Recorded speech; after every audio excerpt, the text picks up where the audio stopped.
Ak ťa diagnostikovali na rakovinu, možno ti už napadla otázka, odkiaľ sa tá rakovina vlastne vzala.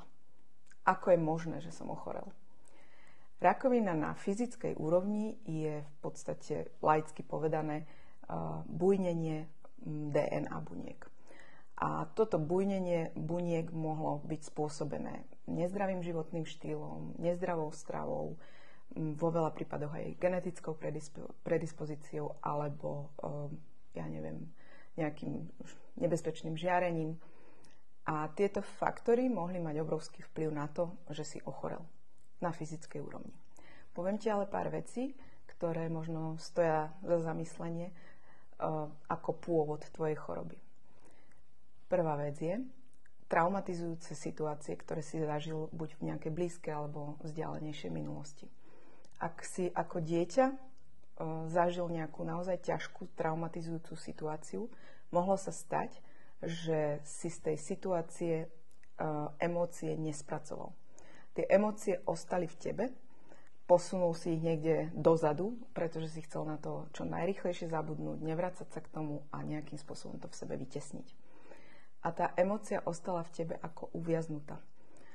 A jednoducho tá uviaznutá emócia mohla spôsobiť, že po rokoch, kedy si sa jej nevenoval a kedy ti nikto s tým nejakým spôsobom nepomohol to spracovať, mohla na seba nabalovať na tej fyzickej úrovni tkanivo, z ktorého neskôr vznikol útvar, ktorému lekári hovoria nádor.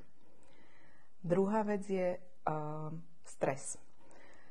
Je vedecky dokázané, že stres je najväčším spúšťačom, či už rakoviny alebo iných vážnych chorôb.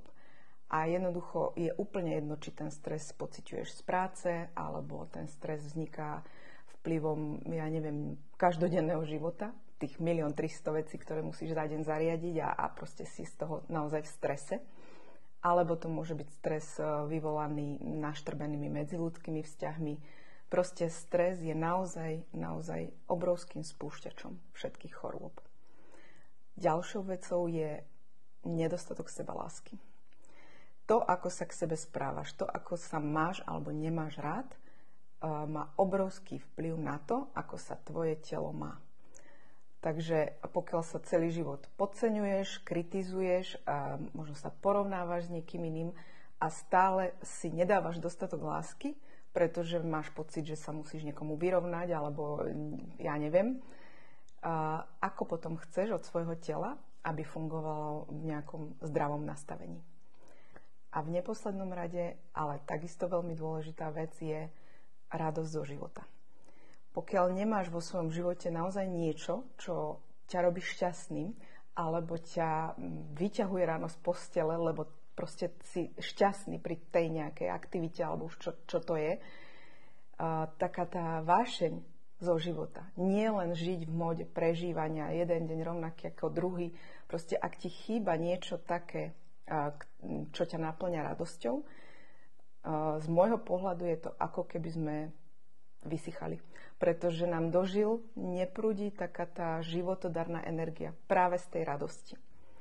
Takže ak sa zamýšľaš nad tým, odkiaľ sa tvoja rakovina vzala, prosím ťa, skús sa na to pozerať nie len z tej fyzickej úrovne.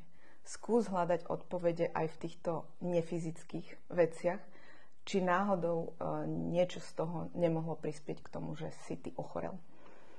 Pretože ak sa aspoň pokúsime zistiť naozaj pôvod tej choroby a pochopiť ju, tým pádom sa nám otvára priestor a príležitosť k lepšiemu uzdravovaniu sa.